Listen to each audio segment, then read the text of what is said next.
man damage plan took the stage at the El Rosa Villa. During their first set, toutes les télévisions et les chaînes de radio américaines ont interrompu leur programme pour annoncer la mort de John Lennon. La nouvelle s'est répandue comme une traînée de poudre dans les rues de New York. Tupac Shakur dead in Las Vegas, ironically, on this Friday the 13th.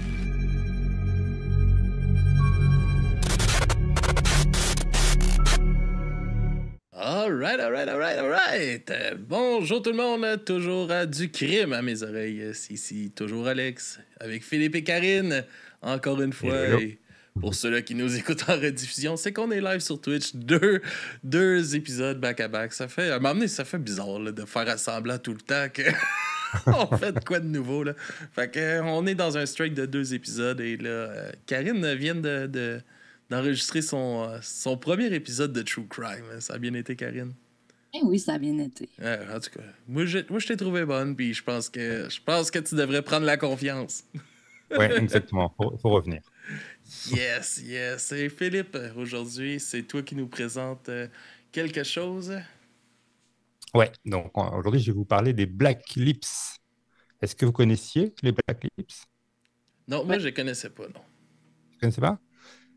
En fait, c'est un groupe de garage punk qui a été fondé en 1999 et ils ont sorti un premier album en 2001, je pense, qui s'appelle Black Lips. Et alors, les fondateurs, c'est Cole Alexander et Jared Swiley ou Swiley, je ne sais pas, qui étaient connus pour leur comportement un peu grossier à l'école. Et alors, il y a eu, donc ce n'était pas leur école évidemment, mais en 99, il y a eu le massacre de Columbine. Et ils étaient perçus comme étant tellement étranges qu'ils ont été en fait virés de leur lycée. On les a jetés dehors à cause du massacre de Columbine parce qu'ils représentaient ce que l'académie identifiait comme un danger de la sous-culture. Donc voilà, ça pose un peu les personnages. Et alors, ils se décrivent comme un groupe, donc voilà, pour moi, c'est du garage punk, mais eux se décrivent comme un groupe de flower punk. Mais pour moi, flower punk, c'est un genre qui n'existe pas. J'avais jamais entendu parler de flower punk. Alors, flower punk, la seule référence que j'ai trouvée, c'est une chanson de Frank Zappa, mais qui est une référence d'avant le punk. Et il chante une chanson qui s'appelle Flower Punk, où il dit « Hey punk, where are you going with that flower in your hand ?» Et en fait, c'est une sorte de reprise presque parodique de Hey Joe de Jimi Hendrix. Bref, on revient au Black Lips. Alors, Black Lips, c'est vraiment bien, mais quand tu écoutes pour la première fois, tu te dis c'est vraiment une belle mélodie, c'est dommage que le son soit aussi mauvais. C'est-à-dire que c'était des groupes, à l'époque, ils pouvaient enregistrer avec un seul micro. C'est un son qui est très, très sale. Mais mélodiquement, c'est vraiment intéressant et ça fait penser pas mal à un groupe beaucoup plus connu qu'eux qui s'appelle les Kings, mais qu'ils ont quand même un petit peu modernisé avec cette musique très, très garage. Alors, en concert, ils ont la réputation de concerts très sauvages. Donc, je pense que ça vaut la peine quand ils passent. Et puis, ils ont fait des albums studio. Ils ont fait 10 albums studio, mais comme c'est un groupe qui est très réputé pour la scène, et voilà, visiblement, d'après ce que j'ai lu, il se passe beaucoup de choses. Moi, je ne les ai malheureusement jamais vus. Ils ont aussi sorti 3 albums live. Et aujourd'hui, on va s'intéresser à la 7e chanson de leur 2e album studio. Alors, malheureusement, c'est l'album studio qui a le nom le plus long, qui s'appelle We Did Not Know the Forest Spirit Made the Flowers Grow. Voilà, c'est un album qui sort en mai 2004. Et la chanson s'appelle No Town Blues. Alors, No Town Blues, c'est une chanson où ils n'ont pas dû passer beaucoup de temps à l'écrire parce que finalement, ils répètent quasiment toujours la même chose. Et ils disent I'm the hillside strangler, that's who I am, running around the land, killing everyone I can. Donc, je suis le tueur des collines, c'est celui que je suis. Je me balade à travers le pays et je tue toutes les personnes que je peux tuer, quoi. Et donc, on va parler du Hillside Strangler, le tueur des collines, on va l'appeler le Hillside Strangler. Donc, c'est une affaire de crime en série qui s'est déroulée en Californie entre octobre 1977 et février 1978. Donc, on se rend compte que entre octobre 77 et février 78, il n'y a pas beaucoup de temps qui passe. Donc, c'est quelque chose de très ramassé.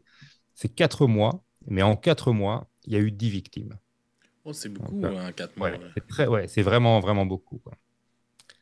Alors, la première victime, c'est une prostituée de 20 ans qui s'appelle Yolanda Washington. Et donc, c'est le premier corps qui est découvert. Son corps est découvert nu près d'un cimetière, du côté de Hollywood. Hein, on est vraiment ouais, du côté des collines de Hollywood, en fait. Donc, on la découvre le 18 octobre 1977. Et son corps a été nettoyé pour qu'il n'y ait pas de traces. Donc elle est nue, elle est dans une position assez obscène. Donc, on voit qu'il y a vraiment une mise en scène de la position du corps. Elle a été étranglée, elle a été visiblement violée, et il y a des traces sur ses chevilles et ses poignets et sur son cou qui indiquent qu'elle a été attachée avec des cordes. Donc un crime quand même assez sauvage. Et 2 semaines plus tard, il y a la seconde victime, qui s'appelle Judith Ann Miller, qui est aussi une travailleuse du sexe. Elle n'est âgée que de 15 ans au moment où elle est assassinée. Et puis c'est exactement les mêmes constats. Donc les cordes, le viol, l'étranglement, etc., etc. Et alors, au mois de novembre, il se déchaîne complètement. Donc, il tue pour la première fois une femme qui n'est pas liée à la prostitution, qui s'appelle Elissa Castine. En novembre, donc début novembre, il y a 2 hommes, donc voilà, spoiler, il y a peut-être 2 tueurs, qui approchent une femme qui s'appelle Catherine Laure Baker. Elle a 24 ans. Alors, Catherine Laure Baker, elle n'est pas connue, mais c'est la fille de quelqu'un de très connu qui s'appelle Peter Lorre. Et Peter Lorre, c'est un acteur dont le visage est très connu pour une image, il joue dans un film qui s'appelle Dial M for Murder, qu'on a traduit en français par M le maudit. C'est un film de Fritz Lang. C'est un film de tueur en série. Donc, c'est vraiment un hasard particulier. En fait, pourquoi ils abordent cette femme sans savoir qui elle est? Ils l'abordent pour la tuer et pour l'enlever pour la tuer.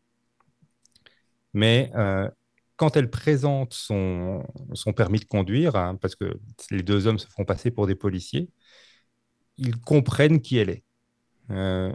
Et parce qu'il y a aussi dans le portefeuille une photo d'elle avec son père. Eux voient qui est le père et donc ils se disent on va pas s'attaquer à quelqu'un de connu, on ne veut pas attirer l'attention. Alors évidemment, à ce moment-là, cette tentative d'enlèvement, elle n'est pas du tout liée au crime précédent, parce que finalement, il ne se passe rien. Elle a juste l'impression de s'être fait arrêter par 2 policiers qui prennent son permis de conduire et qui lui disent qu'elle peut partir. Donc c'est évidemment un incident qui va être rapporté beaucoup plus tard. Le 13 novembre, c'est Sonia Marie Johnson, 14 ans, et Dolores Ann Sipida, 12 ans, qui vont être retrouvés. Donc vous voyez que les victimes sont de plus en plus jeunes. Ouais, hein? Et la semaine d'après, il y a encore 3 autres corps qui sont trouvés, qui s'appellent Christina Weckler, Evelyn King et Lorraine Wagner. Et Lorraine Wagner a en plus visiblement été torturée avec des cigarettes, des brûlures de cigarettes. Mais Lorraine Wagner, donc elle a été enlevée et il y a un témoin de son enlèvement. Et le témoin va aussi décrire 2 hommes et faire un portrait robot qui est très approximatif et qui ne va pas permettre d'identifier l'assassin ou les assassins. Et puis ensuite, il y a encore 2 victimes qui s'appellent Kim Martin et Cindy Husbeth. Mais la police ne trouve pas grand-chose. Et donc, ils font appel à une voyante. Tiens, est-ce que vous avez déjà été voir une voyante? Oui. Non. Alors, bon, écoute, moi, je suis un gars très, très, très rationnel, donc j'ai beaucoup de mal à y croire, mais je dois quand même reconnaître que la voyante, elle a fait un boulot qui est assez intéressant parce que donc c'est une Allemande qui a été appelée par la police et elle a dit, voilà, ce sont 2 frères qui sont les assassins. Ils sont italiens et ils ont entre 25 et 35 ans. Alors, on verra que ce n'est pas tout à fait ça, mais on est quand même pas loin de la vérité. Moi, j'ai jamais été voir une voyante, mais quand ma mère est décédée, il y a quelqu'un qui la connaissait qui est allé d'en voir une, puis il m'a amené un DVD avec comme tout l'enregistrement de leur rencontre. Puis il était comme, écoute ça, parce que là, c'est des messages de ta mère là-dedans, puis des... Puis ouais, c'est dur aujourd'hui avec les réseaux sociaux. Il y a beaucoup de choses. Juste avec un nom, tu peux trouver beaucoup d'informations. Oui, Tu sais, fait que c'est. Ouais. J'ai pris ça au. Ouais. Ça s'appelle du hot reading, effectivement. Ouais. Il y a le cold reading, c'est si je te dis un truc style, tiens, Alex, j'ai l'impression que tu as des problèmes de genoux. Si tu me regardes en disant, mais c'est bizarre, À ce moment-là, je peux tout de suite partir sur autre chose. Et si je vois ton langage corporel super positif, tu vas me dire, ah ouais, ouais, alors à ce moment-là, je vais rentrer dans cette brèche que tu m'as ouverte. Mm. Et toi, Karine, ton expérience de voyante, c'était comment? Mais en fait, moi, je suis super sceptique aussi. Mhm. Puis, je suis arrivée là en me disant, il va falloir qu'elle me dise quelque chose de- d'extraordinaire, là, que Ouais, personne ne peut savoir. Puis c'est arrivé. Tu sais. ok. Ouais, ouais. Avant d'aller la voir, je me suis arrêtée au cimetière, sans tombe à mon grand-père, et je pleurais. Puis je disais, My God, tu dois pas être fier de moi. Tu sais, mon grand-père pensait que j'allais devenir neurochirurgienne. C'était pas ça du tout, là. Puis à cette époque-là, j'étais vraiment en reconstruction personnelle, tu sais. Mhm. Puis, j'arrive là-bas, puis là, elle me dit plein de choses, mais à un moment donné, elle me dit, Ah, il y a, il y a un monsieur, là, puis il dit, je suis pas fière. Fière, c'est pas assez fort pour décrire ce que je ressens face au bel humain que tu es en train de devenir. Fait que, Mhm. juste ça, Mm. je veux dire, elle n'a pas pu prendre ça nulle part, là, tu sais. Tu sais, me dire que mon grand-père, sa robe, la robe bleue à ma grand-mère, c'est sa préférée, c'est comme, yeah, right, t'aurais pu dire Ouais, n'importe quelle couleur, tu sais, mais ça, la fierté que je venais de vivre puis que personne ne le savait, tu sais, ouais, ouais. Tu été troublé quand même, quoi. ouais, ça m'a troublée. Je comprends, je comprends. Depuis ce temps-là, je suis fière de moi. Fait que, Ah bah sois ça, fière Tant de mieux. moi. ça, c'est l'essentiel, c'est l'essentiel. L'important, c'est que ça fasse du bien. Mais il y en a plein, tu sais, qui n'ont pas de sens, là. À un moment donné, le téléphone a sonné chez moi, puis ça me dit Bonjour madame, c'est le cabinet de voyance de Montréal. Et là, j'ai répondu tout de suite, si vous étiez vraiment voyante, vous auriez su que j'en avais rien à foutre, puis j'allais vous raccrocher au nez, madame. Bonne journée, tu sais. C'est Ouais, comme- ouais, Il y en a toujours qui s'essaient. ouais. Exactement, exactement. Alors, on va revenir à notre triste affaire. Enfin, notre triste affaire, ouais. Donc, voilà, la voyante dit il y a deux hommes italiens, frères, euh, environ 35 ans. Et les constats déjà des enquêteurs étaient que oui, il y avait probablement deux assassins. La façon dont les corps avaient été transportés, enfin, il y a quelque chose je ne sais pas exactement, mais quelque chose sur les scènes de crime qui indiquait qu'il y avait probablement deux hommes. Le problème ou la bonne nouvelle, mais le, les crimes s'arrêtent. Et donc, l'enquête est complètement coincée. On s'oriente vers un cold case. Et le 12 janvier 1979, hein, donc on est 2 ans plus tard, la police de Bellingham dans l'État de Washington, donc à nouveau, on n'est pas du tout au même endroit, est informée de la disparition de deux étudiantes qui sont dans la même université, qui s'appellent Karen Mandick et Diane Wilder. Et ce sont des étudiantes plutôt sérieuses, hein. On sait que ce ne sont pas des filles qui étaient fugueuses, ou voilà, c'était vraiment des étudiantes très, très consciencieuses. Euh, et elles ne se représentent pas au collège ou à leur job d'étudiante. Et donc, les gens s'inquiètent, ils avisent la police. Et très vite, dans les témoignages, il y a quelqu'un qui dit, mais en fait, elle avait accepté un travail de gardienne de maison dans un quartier riche à Bayside, à Washington, auprès d'un de ses amis qui est agent de sécurité. Et entre-temps, on retrouve malheureusement les deux femmes qui sont dans une voiture. Elles ont toutes les deux été étranglées. Et on identifie très facilement le fameux agent de sécurité. Il s'appelle Kenneth Bianchi. Et toutes les preuves que la police va découvrir accablent ce fameux Kenneth Bianchi. Donc, il est arrêté pour le crime, d'autant plus qu'on retrouve... euh, donc, pardon, il est arrêté pour ce crime. Et en plus, on retrouve des bijoux chez lui. Et ces bijoux, on sait que ils ont appartenu à Yolanda Washington. Et Yolanda Washington, c'est la première victime de l'étrangleur de Hillside. Et donc, on sait que finalement, ce gardien de sécurité qui a tué deux femmes est très probablement l'étrangleur de Hillside. Il y a un nom italien en plus. Exactement. Et donc, ouais, exactement. Alors, il n'est pas né en Italie, mais effectivement, il a un nom italien. Il est né le 22 mai 1951 à Rochester, dans l'État de New York. Sa mère est une travailleuse du sexe qui a 17 ans au moment où elle donne naissance à Kenneth, et elle le fait adopter quand il n'a que 2 semaines, parce qu'elle ne sait pas s'en occuper, elle est très très jeune. Enfin, voilà.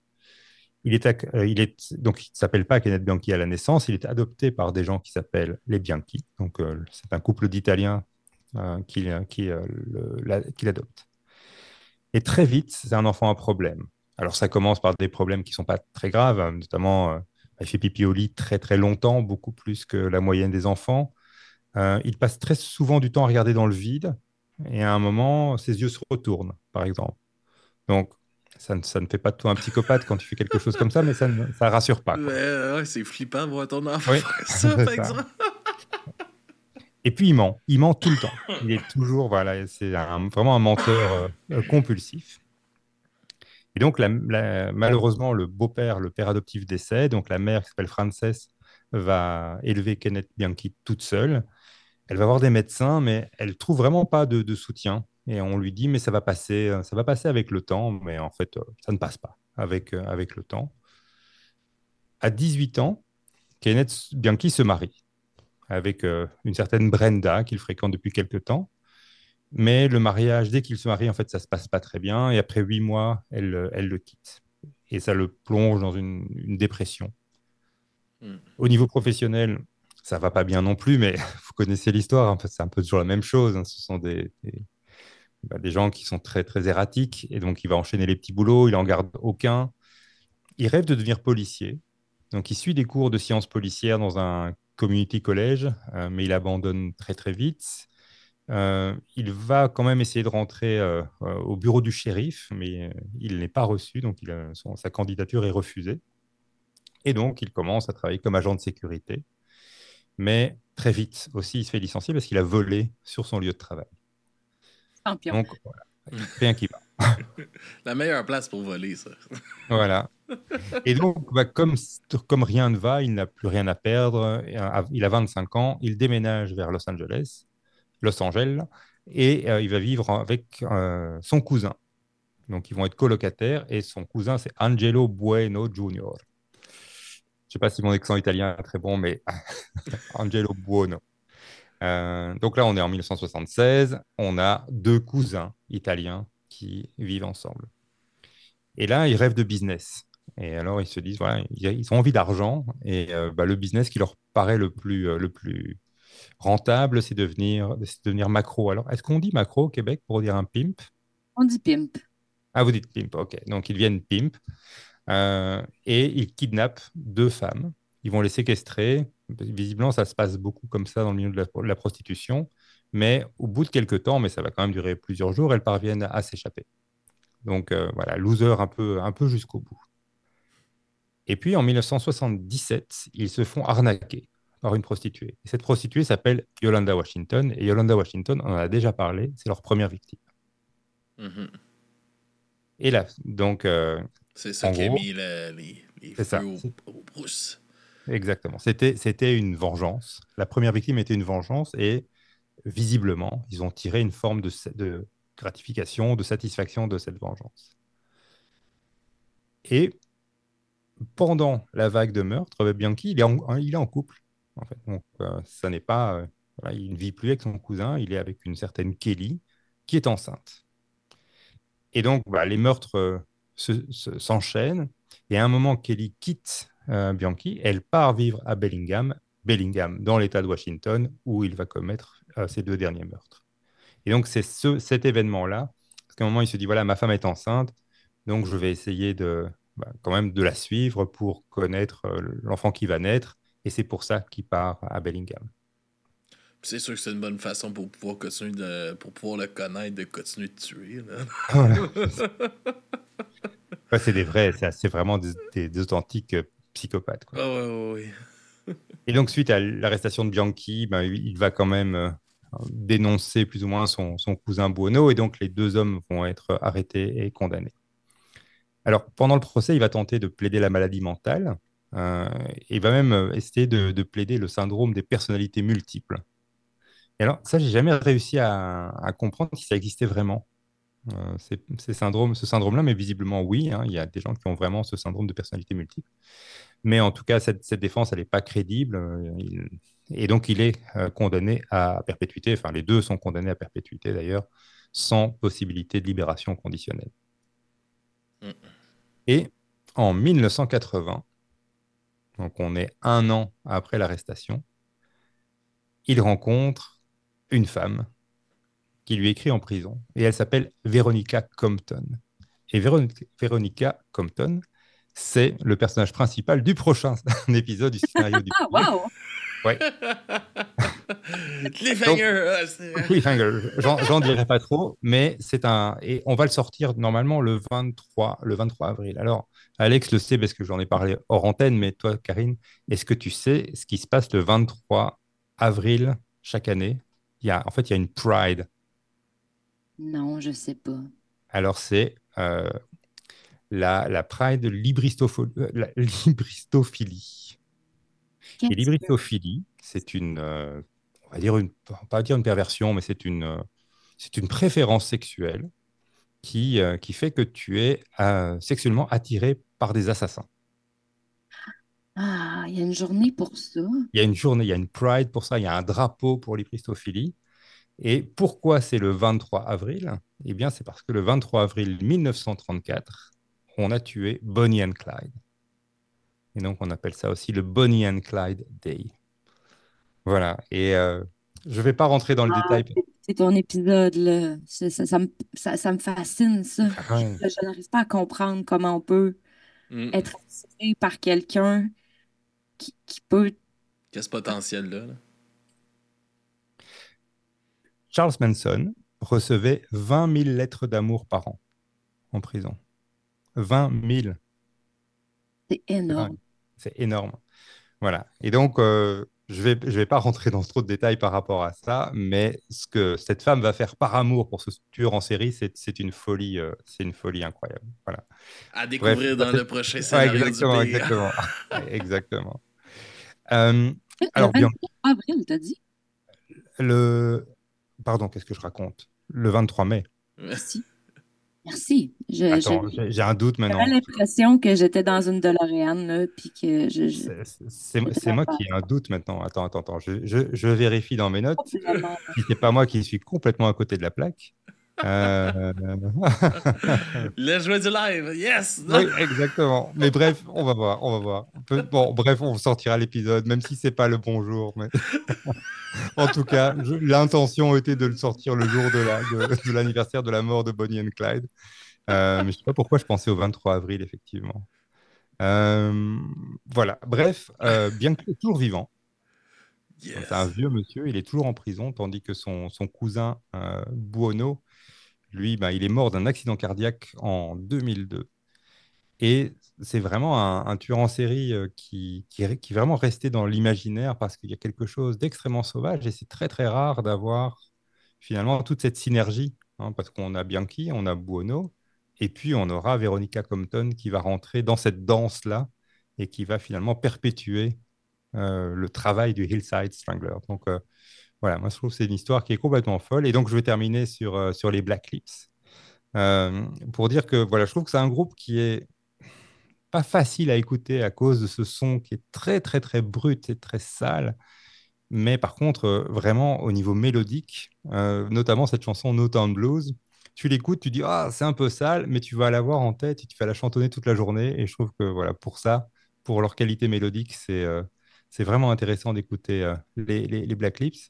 Et ça me fait penser, alors dans un genre complètement différent, hein, peut-être ce que moi je pourrais considérer comme mon chanteur préféré, qui est Daniel Johnston. Alors je ne sais pas si vous connaissez Daniel Johnston, qui est un chanteur psychotique qui a été repris par des grands. Tom Waits a repris des chansons de Daniel Johnston.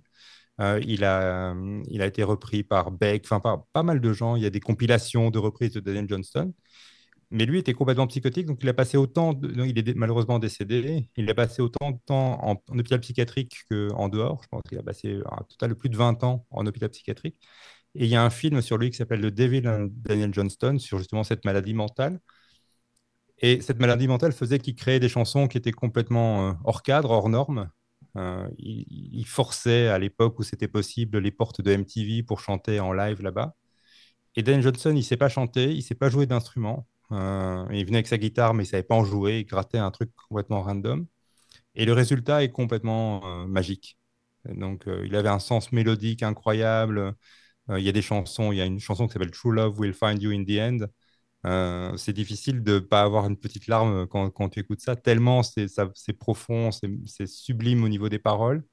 Et cette voix un peu à côté, bah, voilà, ça donne une émotion particulière. Alors, c'est pas la même chose pour les Black Lips, mais quand même, il y a quelque chose dans ce... On joue pas bien, on chante pas bien, mais on réussit à faire de la magie. Voilà. Good. Puis pour ta gouverne, c'est le 23 mai que Ah, c'est Bonnie. bien le 23 mai, voilà, ouf, ouf. Ah bah, ça va, on peut sortir. Merci. Dis-le 23 mai, là, je vais aller le couper à chaque fois que tu as dit 23 avril, je vais remettre le... Non, non, non, ça va. J'assume.